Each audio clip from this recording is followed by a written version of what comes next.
Hello, everyone, and welcome to the final panel of the Floripa E-Summit Experience 2021. My name is Cauê, and I'll be your host this evening. In this panel, we will be talking with Ryan Sydnor, co-founder of Grow. For almost 2 years, Grow has been one of the most important partners of Ampera Racing, helping us and over 1,000 other teams grow faster every day. We're really glad to have you here, Ryan. Thank you for joining us today. Please introduce yourself and Grow to our public. Of course. Thank you for having me, Kawe, and I really appreciate that Grow is one of your most important partners. So my name is Ryan Sydnor. I'm the CEO and co-founder here at Grow. Grow is the world's easiest way to give meaningful feedback. What sort of meaningful feedback? The type that can help you grow to achieve your goals, whatever they are. For some background on me and my path to starting this business, pretty early in my career, I stayed late as a software engineer to fix a bug. And I emailed my manager and I was like, hey, I fixed it. And my manager told me, Ryan, you're really committed, but you're not very good at prioritizing. And I was like, this is my first week. What do you tell you? Get out of here. You don't know me. And, we talked about it and he ended up being right. I fixed the bug for the wrong reasons. I fixed it to prove myself, which isn't really the right reason to fix something. And that was an important lesson for me. And that was week one of about 3 years at that company where I got a lot of feedback and learned a lot about myself and my strengths. I then joined a fast-growing startup where there wasn't as much feedback. And so I helped make that happen. And other team leads started asking me like, hey, your team's moving really fast. What are you doing? And I was like, this feedback thing, you should try it out. And so they did, and it went well for them. And I thought to myself, I wonder if I could bring this to more people around the world. So that was somewhere around 2 years ago now, 2.5. And that was the origin of Grow. And I'm really proud of the progress that we've made and how many people around the world we've helped grow together at this point. So a little background on me, some of why Grow started. Great. I have never seen this story this close, and it's really interesting to see some of the details. And just to let clear for everyone, if you have any questions, please feel free to send them in the chat. You can send them in Portuguese and we can translate for Ryan. And well, Ryan, I would like to know a little bit more about what led you to become an entrepreneur. What happened in your life that made you take this decision? Yeah, there are a lot of factors at play here. I think back to pretty early on, it would snow and I would like go to my neighbors and say like, hey, do you need me to shovel your driveway? And then I would go to like my friends' houses and ask their parents, because I was like a computer geek. I liked video games. Hey, do you need me to fix your computer? And they'd always be like, yeah, my computer is slow. I'd be like, okay, $20, $20. And so I've always had this kind of like entrepreneurial spirit, I'll say, from like a business perspective. I think I've also had an entrepreneurial spirit, and this has come with ups and downs in terms of the way that I approach school. If I like something, I'm front row center and fully engaged and I can't stop listening, and I'll probably get a pretty good grade. And if I don't like something, I just like don't really go. I just don't really do it. So questionable in terms of the grades you're going to get. But I do think, that it's an important part of finding your path as an entrepreneur and participating in the things that you are passionate about and excited about. And so there's some rule following, like if you want to follow the rules, entrepreneurship might be challenging, unless you want to start a company in a very heavily regulated space, in which case you may be rewarded for following the rules. So not all this advice applies to every industry. But I would say by and large, like from a pretty early age, I was kind of carving my own path and figuring out how do I navigate. And that's always been exciting for me. That's always been an exciting part of life for me. And I was encouraged to do this. So now this is maybe too much information, but like when I say bye to my grandpa, He's like, gotta go make some money. And I'm like, what? What the heck? Whoa, that's weird. That's crazy. So he has this really strong work ethic, and that's been passed down to my mother, who's passed it to me. And I do think that's an important part of this story as well, where I've had support from people around me who are really helping me be better, and really helping me follow some of my dreams here. Cool, really interesting. And like, please tell us, what did you do in college, and what were your interests back then, and Yeah. what happened in this period? So I mentioned earlier I was a little bit of a computer geek and a gamer. And so I actually went to college to make video games. And I took computer science, and then my college had something called interactive multimedia, which is like some mix of like graphic design and web design and video editing. So just multimedia stuff. And I actually did my final year, my project was make a game, and my goal for the project was to have one person enjoy it. And I went to a conference, and I had my little laptop, and so, I was there, and there were these like game studios, and I'm like, oh God, I don't know how, like, I'm just a student with a laptop. And I put my laptop, and a couple of people came by, and one person played it and enjoyed it. And I was like, that was pretty cool. And part of that journey for me was discovering that I just wanted to make something that people liked and found useful. And it didn't have to be a game. It didn't, like, that was what I discovered there. It's like, okay, I don't actually care that it's a game that I'm making. And so then that led me to taking a job as a software engineer. I was making software, and I was like, great, people are using my software. They're liking my software. And then I started thinking, okay, well, I care, who am I making this software with? What is the environment like here? What's the culture like here? And so I moved jobs to seek out a culture that I enjoyed. And then I started thinking, okay, what's the impact my software is having? What's the impact that I'm having? So I moved jobs to find that. And now I'm in a place where I'm like, okay, what's my purpose? And right now, as best as I understand it, it's to help other people find their purpose. And so I'm like, okay, how do I create software and a business that can help me do that? So that's been some of my journey from, I just want to make things. Okay, I want to make things with people who I can learn from. Okay, I want to make things that have an impact. I want to make things that have an impact that I really, really care about. Great. And just out of curiosity, is that game still available somewhere? Or I can send you the YouTube link to it if you want to check it out. I don't think it's playable. Maybe I might have the binary somewhere, so I'll hunt for it for you. Okay, thanks. And well, why grow? Where has the idea come from, and how did you make the idea become reality? Yeah.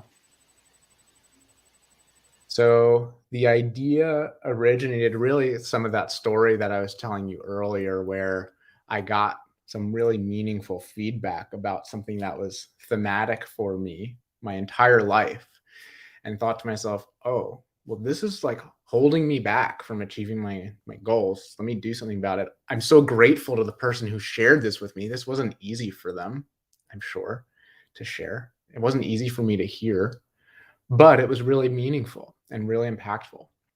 And I thought, okay, like that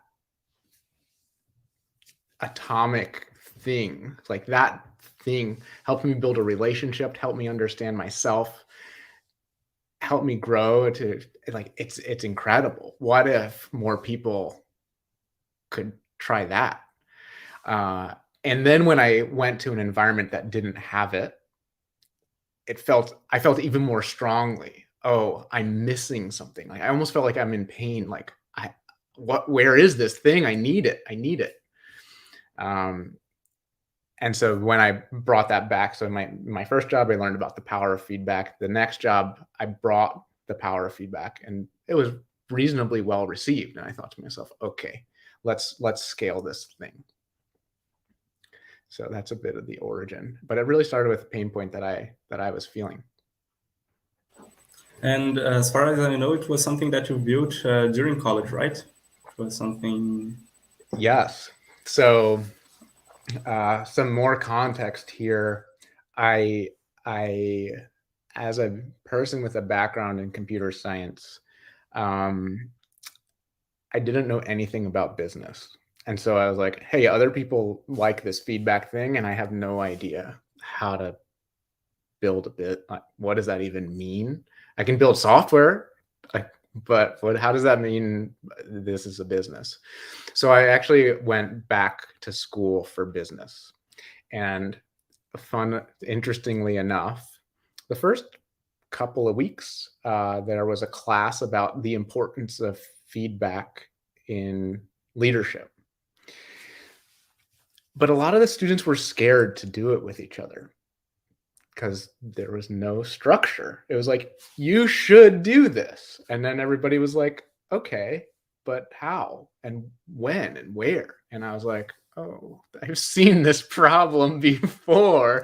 And that was something where I would like go home after classes and I would do my homework and some of it, the parts of it that I liked a lot. And then I would write code. And as someone who was an engineer who I frankly enjoy writing code, it was a part of my life that I was missing at that time. And so Grow started in a dorm room, really, nights and weekends. And that's where I met my co-founder. And we actually bonded when we were in school. We went for like a long walk in the winter, unexpectedly long walk, because we got along so well talking about this subject. And so we built the first real version of Grow we had like a little beta version in our class. And then we built the first version that we launched over our winter break. And the first version of Grow was for Slack, or what was the original idea? Yeah, the original version of Grow was for Slack. It was far less sophisticated than what we have today. Frankly, we didn't even have a database at the time. So like none of the messages were saved. There was no history. It was just like, here's a form to do this thing, because our class was in Slack and everybody was communicating and collaborating in Slack. And what we learned was that, if we built a Google form or something somewhere else, it really lowered the probability that people would do it. So okay, we'll meet you where you are in Slack. Turns out that's something that people mention pretty regularly about why they love Grow. So we're built into Slack. And then the other thing they mention regularly is something that we actually learned by accident, is our feedback templates. So we spent I think we were trying to make our first ever website. So I think we spent $80, $100 on advertising, not to sell something, but like, what words do people care about? And we saw like develop relationships or like grow your career. We're like, okay. But feedback templates was like really, really powerful. So it got I think it was like 13% click-through rate, 14% click-through rate on an ad, which I don't know that much about ads, but I've been told that's pretty high. And we're like, oh, okay, well, let's do that. And so that was kind of the discovery process on like our two features that help us stand out is we're in Slack and we've got templates. And it's because we wanted to meet people where they are. And then we saw like, oh, there's a lot of demand for something. We can help with it. And who were like the first people to experience Grow? Were they colleagues, or how did you start to make it grow? So I think one of the stories that sticks out to me is we told our classmates in school about this thing that we built for them. And someone stopped me in the hallway and said something like, I think like, Maria told me that I did a good job in my presentation today. I didn't know that she cared about me. It was really meaningful. Grow made my day. I told my friend in this other college about it. Is that okay? And I was like, oh, that is okay. Of course. Well, I'm happy Grow helped make your day, but also it was not Grow. It was the person who told you the thing. But I'm happy Grow was able to help. And of course, it's okay that you told someone else. So we started originally as finding other colleges where Grow could be a good fit. And soon people in college started telling their friends who were in like small, medium businesses, like, hey, you should try this thing out for folks who had just graduated. And so that was kind of the early start. I actually remember, so this is an insight into entrepreneurship where you're learning as you're going. We didn't have a price. Like we didn't know how to charge for this thing. We weren't sure what the price should be.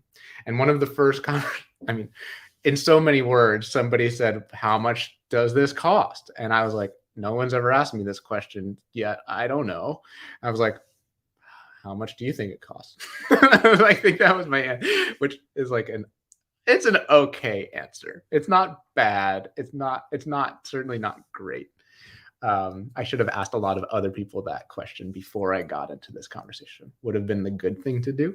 And I remember they went back and forth with me for a little while, like, that didn't make sense, but look at this competitor over here, or look at this product and how this one prices. And I was like, okay, yeah. Like, and so we ended up finding a price point that worked. And that was, I think, our first paying client was a company in South Africa. So that's something that's pretty cool, is we started more international than domestic because we're based in New York. And to this day, we have more clients internationally than we do in the US. And when was like the moment in which you realized that you could make a business out of it? That was that was before we graduated, that conversation about how much does this cost, which was really exciting.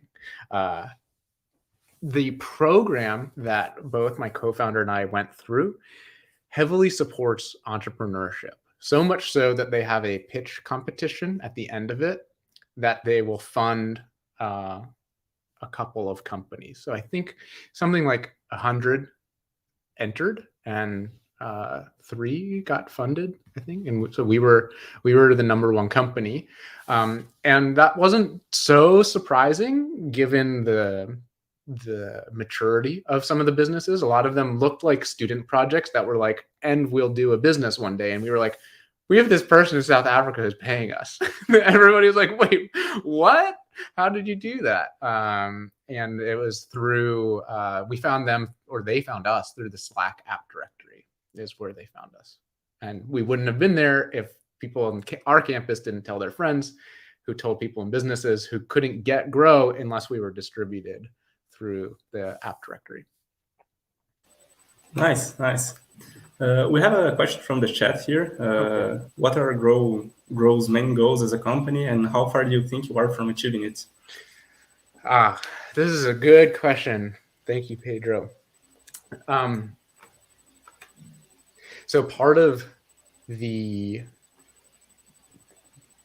I think, responsibility of a leader of a business is to set some kind of vision and mission. So a vision, as far as I understand it, is supposed to be like almost unachievable. So how far do you think you are from achieving it? Like, we may never do that. It is something that if this business was passed on for generations, should still persist. So I'm throwing that out there as a caveat to the second half of your question, which is I'm going to tell you something that's pretty big that I don't even know if it's achievable, but it's something that we are excited about. And then for the second part of what I said, so a vision and a mission. A mission is more achievable. A mission is something that is supposed to be, in the next, couple of years, maybe 5, maybe 10, but it's how you currently fulfill that vision. So our vision is for every team in the world with more than 2 people to have a safe culture where people can grow rapidly and collaborate effectively to achieve more together.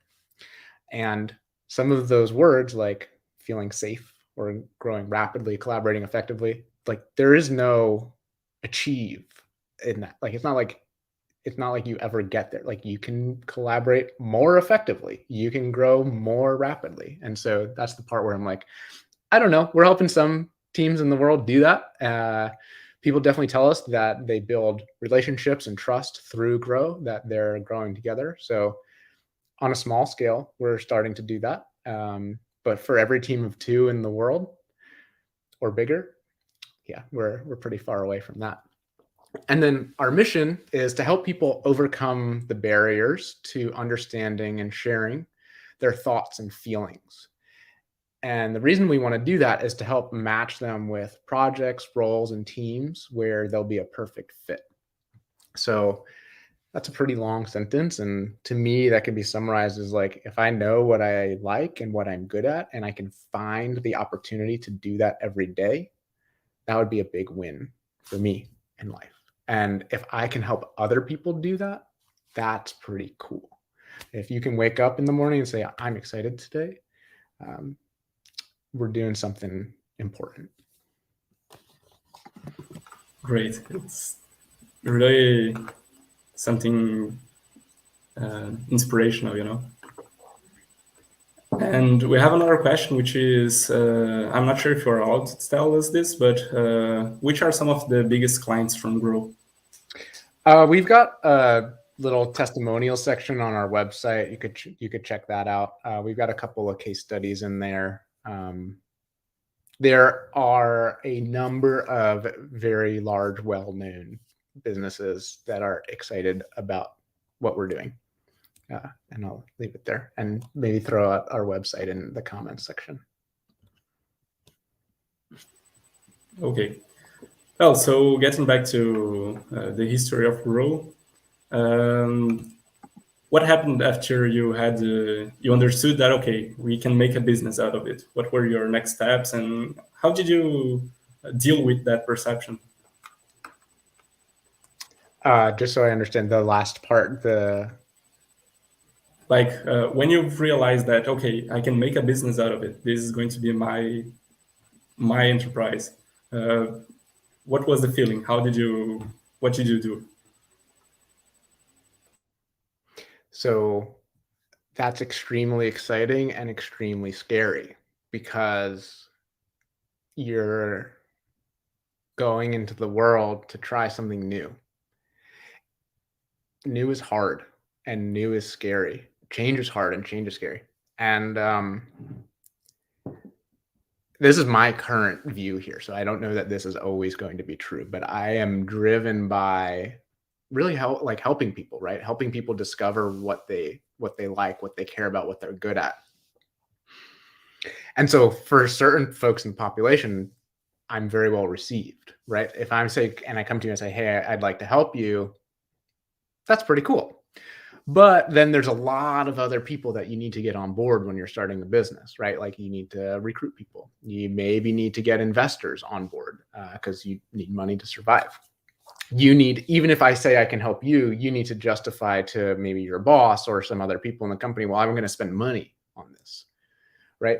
And so there's a lot of stuff that has to happen and be in alignment to do the thing that you want to do. And because change is hard and scary, and new is hard and new is scary, a lot of times people will say no. Like, ooh, I don't know of this company yet. I don't know this brand. Let's go with the more well-known one. Nobody else is using this yet. The question, who are the big companies using? It's a very natural question. Frankly, when I buy things, I ask the exact same question, but I know on the other end, like in the beginning, my answer was nobody. Do you want to experiment with us? And you attract people who do. You attract early adopters who are excited about that proposition. But most people aren't early adopters. There's a reason they're called early adopters. And so you also have a lot of conversation with people who say no. So I would just want to throw that out there as something to expect in the beginning. And I still deal with it pretty regularly. It's a big part of my day. Like, we try to close a sale and maybe it doesn't close. So getting back to the concrete next steps, Well, we started trying to sell Grow to people who are coming inbound. We started trying to help our current users use the product more effectively. And so we talk to them. Internally, we have a product development process, which maybe some folks on the call have even participated in, where we talk to our users.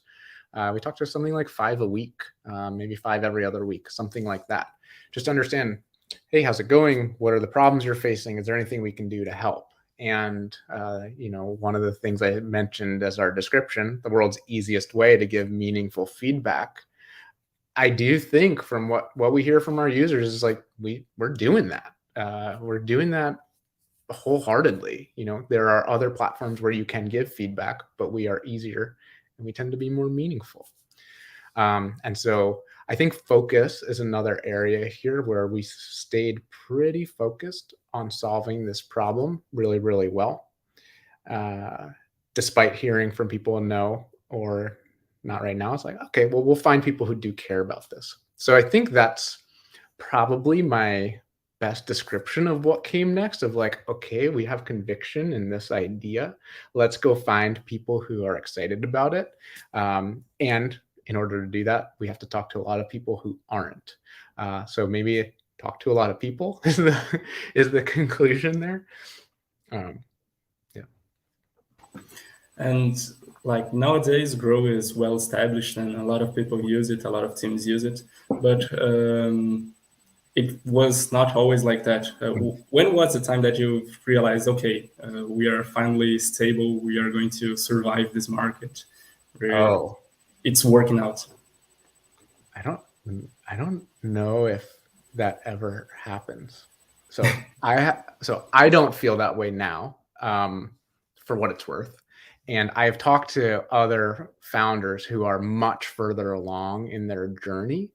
And like, the more successful you become and the more established you become, the more people who are going to come and compete with you and try to take some of that away.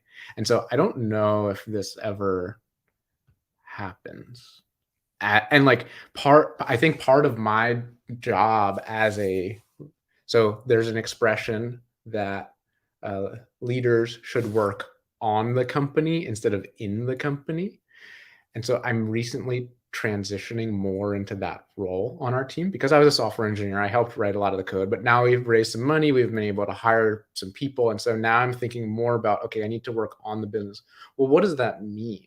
Well, that means like navigating in the market. That means, okay, there's new competitors who are coming up and copying what we're doing. And so on one hand, I'm like, well, that's really flattering. Okay, we did something well.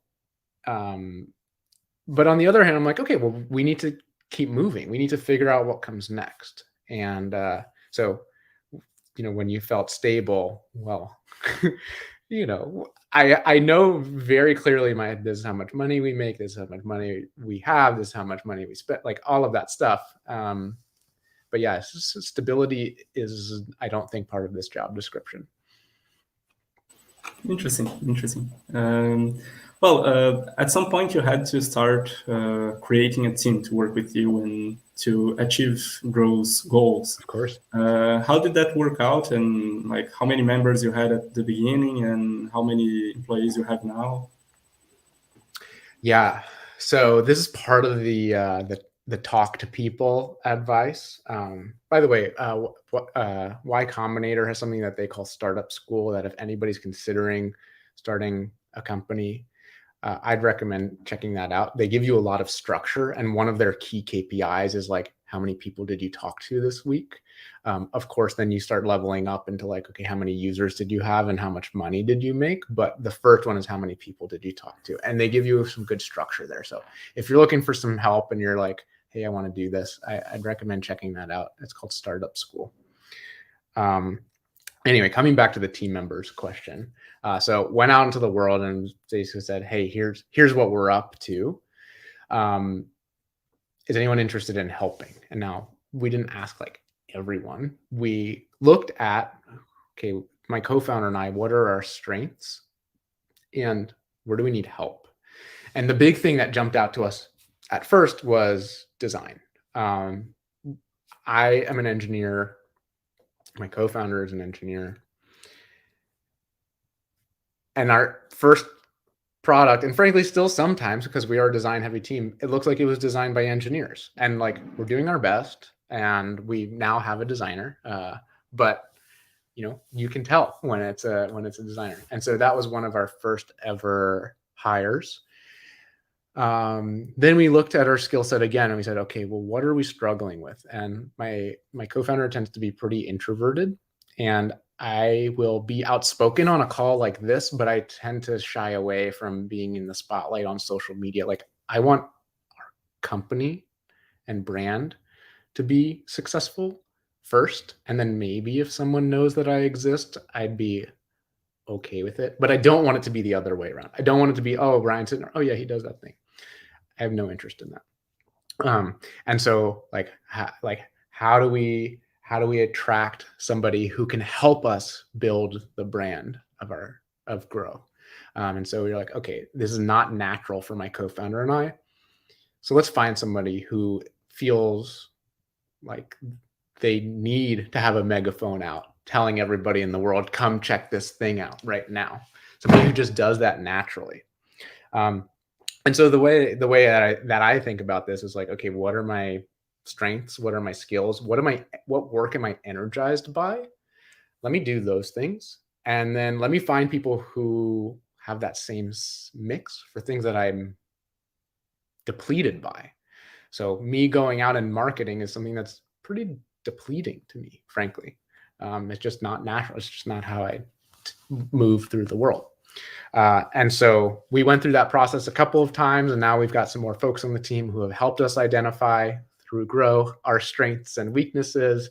And we've been able to build up the team with that same kind of core, like, what's the thing that you need to achieve? Okay, well, you need to build a product with a good design, and you don't have design skills. Let's get a designer. Okay, what's the thing you need to achieve? People need to hear about your product, and you feel uncomfortable going out and telling the world about it. Okay, let's get someone who's comfortable with that. So check out the goal, then come up with a design based on like who you've got today, and see where the biggest gaps are and go hire for that. I think there's an important part of this. So that's like some of my team building philosophy. There's also like, is this person passionate about the thing that we're doing? And right now that is incredibly important to us. And so and this is important for anybody in the audience who's looking for a job. Frankly, I really won't look at applications unless somebody is expressing passion for the thing that we're doing, or interest or curiosity, something personalized. And so this is typically a cover letter. We use something called Angel List, which has like a field for a note, but some sort of personalization of why you'd want to do this thing. That's something that I, as a hiring manager, look for and really appreciate. Not everybody's going to care about that, but it's something that I do. And so it's okay, this person has the skills we need, and they are passionate about the thing that we're doing. That's pretty solid. That's great. I think that's something that we value a lot here in Ampere as well.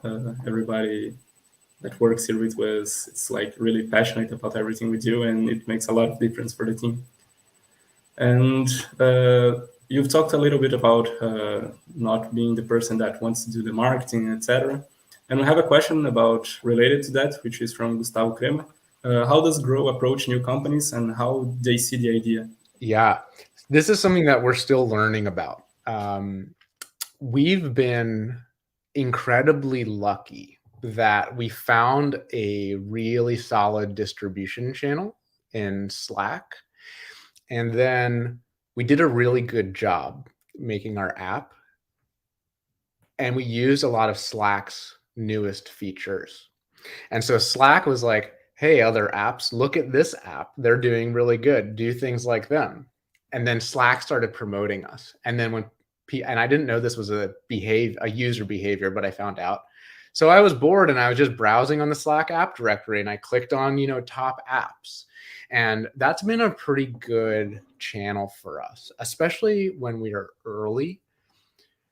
If we told the whole world, come check out this product when we're too early, it almost feels like a pirate, like walking the plank, right? Like it's going to be great. And then you're like, wait a second, there wasn't anything there.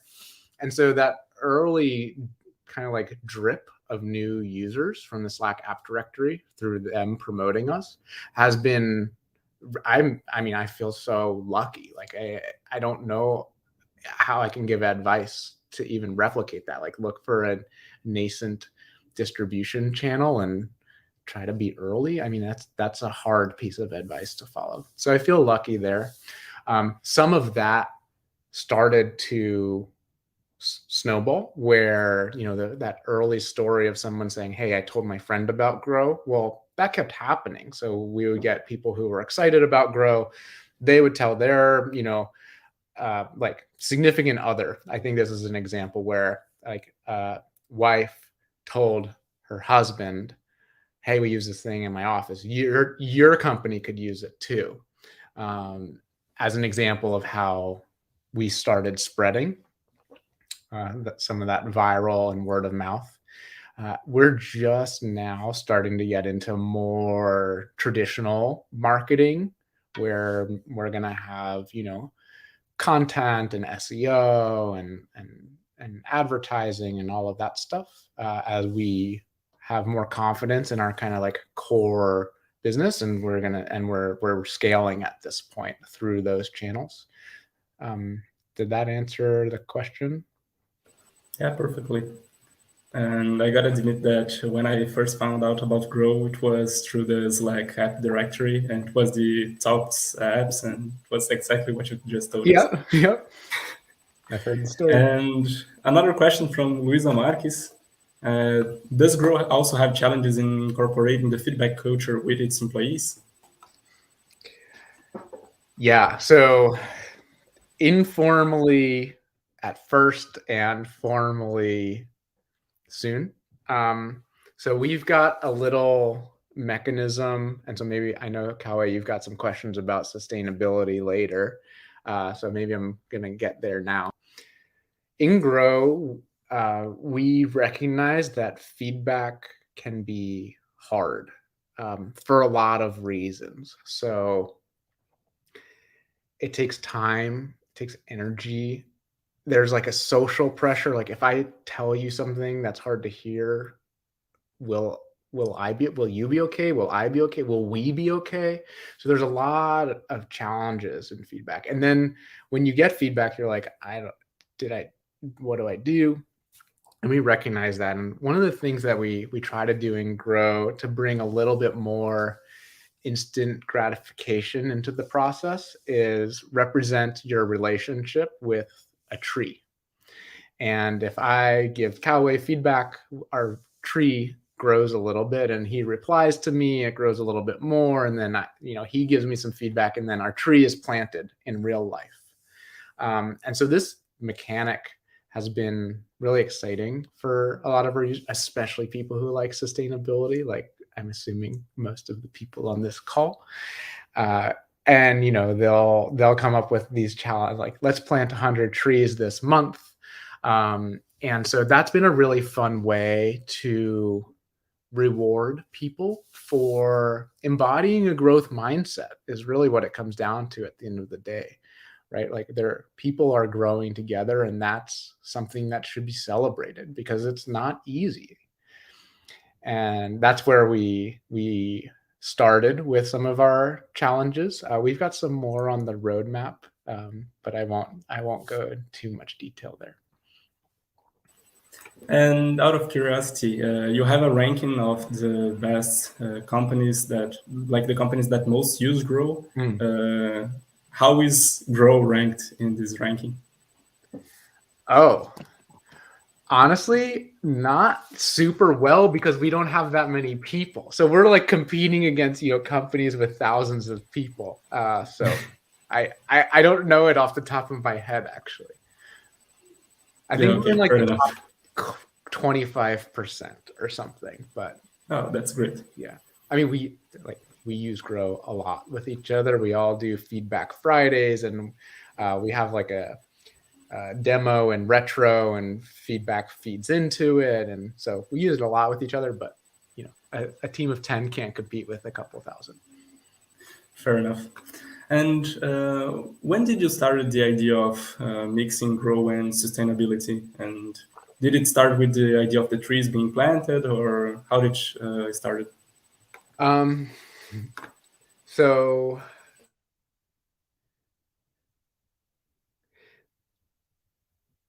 there are a number of different things that happened over the course of like 6 months that all came together at once. So I got dinner with a friend who told me that he was doing like a drop shipping business, and that he had made a little checkbox to like plant one tree with my purchase. And I saw that and I was like, oh, that's so cool. And then I never thought about it again for 6 months. And then we were thinking about like, okay, well, feedback is hard and we want to reward people. Where are the domains that could be rewarding? And so we thought, okay, well, we could give back to types of charity. So like, okay, maybe a charity that helps underprivileged children education. We were thinking about it like, okay, it's really hard to explain. Like, we gave 23 cents to this charity and 15% of it went to administration, and it's like, okay, that's really hard to understand. It's really hard to tell somebody about. And then we were doing some more thinking, and I was like, oh, my friend did this like checkbox to plant a tree. Like, what is like? Is there an API to do that? What is that? And so we started looking around, and there are a lot of nonprofits out there who will help with tree planting. We don't use an API, although I do believe there is an API out there if anybody is interested in hacking on that.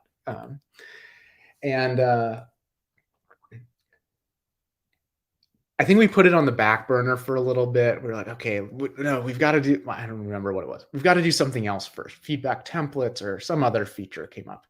And then I was going for a hike with some friends, and I was like, I've been in an office for like a month, and these trees are really nice, and I feel so disconnected from them. This sucks. Can we like get more connection to this every day? Is that possible? And so this tree thing came up again. I was like, all right, let's talk about it like with the team. And so we ended up doing a little design sprint. We follow Google Ventures methods, where you do like a learning session, then you do a diverge where everybody's brainstorming independently, then you do a converge where everybody comes back together with some ideas. And one person had made like a garden where every skill is a plant, and one person had made like a game where you're like watering other people's trees. And then my co-founder came up with the idea for people to share a tree that represents their relationship. And we were all like, oh, that's it. We're doing that.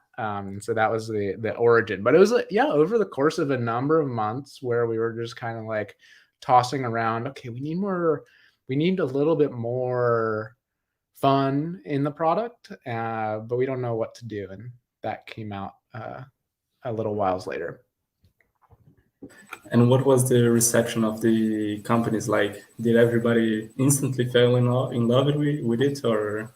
There's a mixed reaction to trees. So if this is I hate it and this is I love it, the worst we're getting is like, yeah, okay, all right. But we get a lot of people in the I love it camp, like really, really excited about it. One other reaction we've heard that's really interesting that we haven't solved yet, to be transparent. So people look at the leaderboard, and I think a lot of people look at the leaderboard and they're like, oh, these people are embodying a growth mindset. But some people are cynical. And so they look at the leaderboard and they're like, I bet that these people aren't actually growing. Like, they're saying just good job, good job, good job, back and forth, which when we have a fair amount of data on our end, like, is not happening. But there's some people who are cynical about it. So well, can't make everybody happy. Okay, fair enough.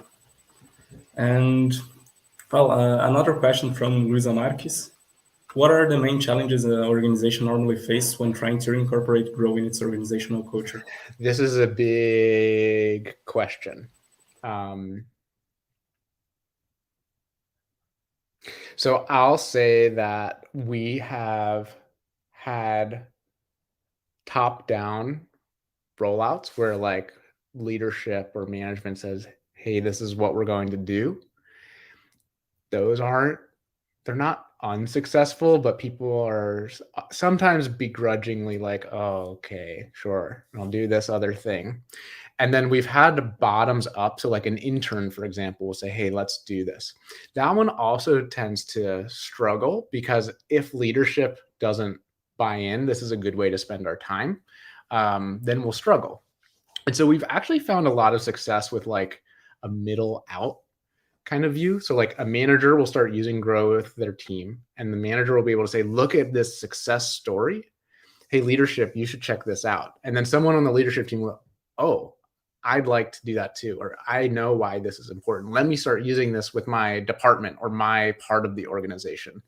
We build a bigger success story. And that's where we see other folks get on board. Because coming back to something like feedback is hard. Sometimes feedback is scary. A lot of people have never really had these high quality feedback conversations. So they're like, why would you do this? This doesn't make sense to me. I don't even understand this.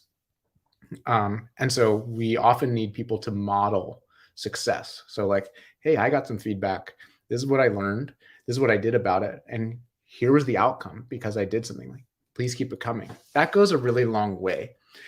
But not all organizations are willing to do that. And so to go to the challenges part, what are the main challenges? Well, if an organization doesn't want to invest in making this cultural change, well, then it's not going to happen. Great. We have another question here. This is great. Please keep the questions coming. I think you're going to like this one. Okay. What are growth's next steps? Should we expect some kind of feedback ecosystem or some sort of new experience? So we've been doing a lot of dreaming about this. We just got some more investors on board and we just scaled up the team. And now we've got the resources to do something big and exciting. And, in the spirit of honesty and candor and entrepreneurship, like we don't know what it is yet. So that's something that we're learning right now. I will tether back to some of our like vision and mission, help people understand themselves, their strengths, what they're interested in, understand each other, and then really help people find a role, a task, a project, a team where they're going to be a great fit and they're going to be energized every day. That's something that we will not lose sight of. How do we actually make that happen? We're not actually 100% sure. We've got some fun ideas. So maybe, for example, when you're applying to a job, you use your Grow profile that has like testimonials basically from people you've worked with saying, hey, here's the stuff that I'm really good at. And you can find companies that are going to appreciate you and have a perfect role for you. We might let companies post pages that showcase their roles and help them find people. We don't know quite yet. So we're exploring. If you're excited about help people learn about themselves and find the right fit, you should definitely reach out to me after this because we'd love to chat with you. That's great. And we have another question here. Wait, let me show you. Is it clear to all Grow customers the importance of feedback, or is there also an awareness raising effort to realize the importance and benefits of a feedback culture? There's definitely an awareness raising effort. So we work with our clients to figure out how to do this in a way that is unique to their culture. So there is some understand what is currently happening and introduce Grow as a way to potentially solve some of those problems. So this depends on the client. Some clients will say, okay, well, a bunch of people just quit and they all quit because they said they didn't have clarity on what it would mean to like get promoted. Well, okay, well, feedback can help with that. but we need to train people on how to have those conversations. Some people say like, yeah, I just feel disconnected. Okay, well, feedback can help with that. But we need to frame it so that people understand that feedback can help you actually build really important relationships.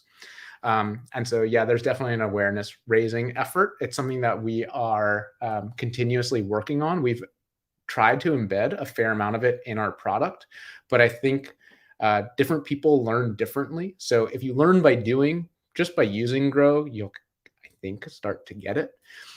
If you learn by reading, we've got some content, not as much as I'd like, but we've got some content. And if you learn by like listening, we do provide some training seminars to our clients. So we've got a bunch of different ways for folks to learn. But I will say that, like, yeah, for many people in the world, they don't know what a feedback culture is. They don't know why it's important. And then if they do, they're still like, well, when do I do it? And who do I do it with? And how much do I do it? And how do I do it? And so we help answer all of those things. Great. And you've mentioned that you were really excited about the future of Grow and were excited to make all of this happen. But as a leader, how do you make your employees and the rest of your team to be as excited as you with what you're building? Like you've said that you only hire people that really are passionate about what you're doing, but how do you keep this passion going through the journey of the company? There is no silver bullet. Like there's no, oh, just do this one thing. So I do think that it starts with what we already talked about. It like before someone is on the team, like make sure that they're excited. And for what it's worth, if you are thinking about, you Coway and you audience, I can't see everybody. Like if you're thinking about joining a team, I would say that's pretty important. Like, hey, is this something you're going to be excited about? And it doesn't necessarily. So I'm going to go on a small tangent. Like my journey was, I just want to build something. I want to build something that people use. I want to build something with people who I like that people use. I want to build something that has an impact. I want to build something that has the impact that I care most about. So like, it doesn't have to be, you don't have to start at the end. Like you can go on your own journey to figure this out. But I have found that if I'm working on something that I'm really excited about, I work more energized. Like it's just energizing, right? Like I'm like, oh, it's going to be a good day. So how do I keep the team excited and energized? I do think tethering back to the goal is something that is really important as a leader. If we agree, hey, we want to, help people understand themselves to find the right fit in terms of tasks and projects and roles, then everything we do is aligned with that. And if we make a mistake or if something doesn't work, it's like, well, great. Now we know not to do that because we're going over here. Remember, we all agreed that we want to go over here. I think that's a really big part of it. I think another part of it that I'm still getting my bearings with as a leader is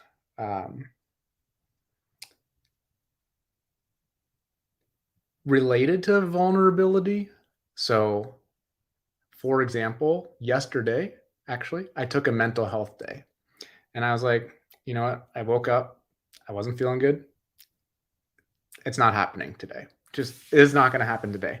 And I think that sort of thing opens and for what it's worth, I'm not good at this. I'm still learning how to do this because I'm like, no, I'm supposed to be an entrepreneur. I'm supposed to be a founder. I'm supposed to be working a lot. So I'm still learning how to do this. But that makes it okay for other people on the team to say, you know what, today, not going to happen today. And that's okay. We also have had conversations on the team where people are working on projects that aren't energizing to them. And why, like there's so much stuff for us to do. Why would you work on something that's depleting you? Like that doesn't make sense. Let's work on something that's energizing and maybe someone else on the team will be energized by it. And so there's like this organic system that I'm trying my best to facilitate this culture where people can say, you know what, I don't want to do that. Let me hand it off to someone who would like it more. You know what? I don't want to do this today. It's okay. Like take the day, and come back tomorrow energized, or come back next week energized. Whatever you need. Because if people care about where we're trying to go, then they can self-regulate to say, you know what, I'm going to pump the brakes today, or you know what, I'm going to go all out today. And both of those are cool with me, as long as we're rowing in the same direction. So that's great. That's I think it's really important to understand your limits and to be able to show everyone around you that they exist and that's okay, you know. Working on it. Work in progress. Fair enough. Well, we have one more question here from Rafael, which is, when are we going to have when are we going to be able to see the forest planted and grow through a VR glass or something like that? So we recently hired a software engineer who asked me the same question. It's like, would you be okay with it if I made like a grow game? I think is it called like Terraria or something, like Minecraft-esque, like I'm in the forest, like making the thing. We have joked about having your grow profile be like a little avatar of you in a forest of your trees. And like, you know, the idea that we had where like each skill is a type of tree, where you've got like all these different types of trees, and like part of your forest is like really dense because you're really good at something, and part of it, like, you know, it's starting to grow because you're working on something new.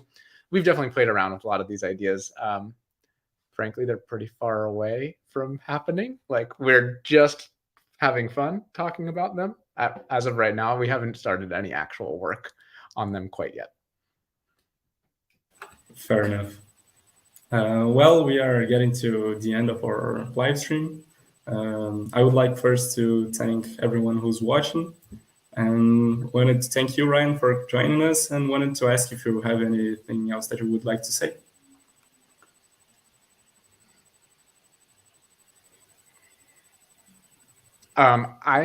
Can we do any sort of polling on this, or like maybe like type yes in chat if you're what's the right question to ask here?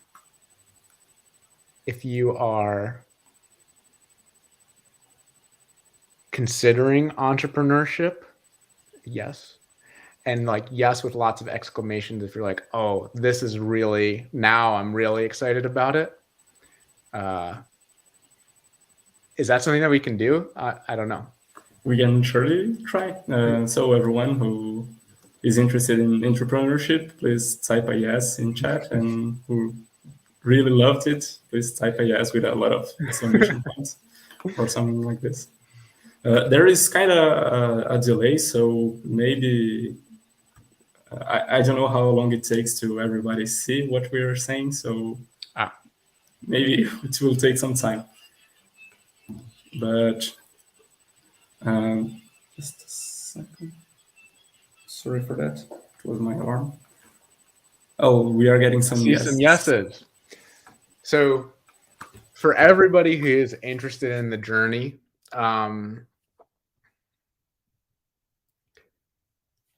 it has been the most challenging thing I've ever done, by far.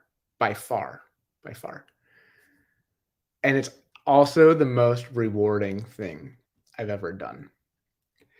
So I used to think, okay, my goal in life is to be happy. But happiness is fleeting. Like, one day I'm happy and one day I'm not, or something bad happens, I can be sad. So like happiness as a goal doesn't make sense. And then I thought, okay, well, what would make sense? Well, I would like to be fulfilled.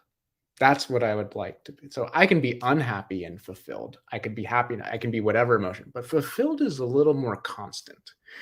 And I can say that this journey so far has been the most challenging and most fulfilling thing I've ever done. I've learned more about myself.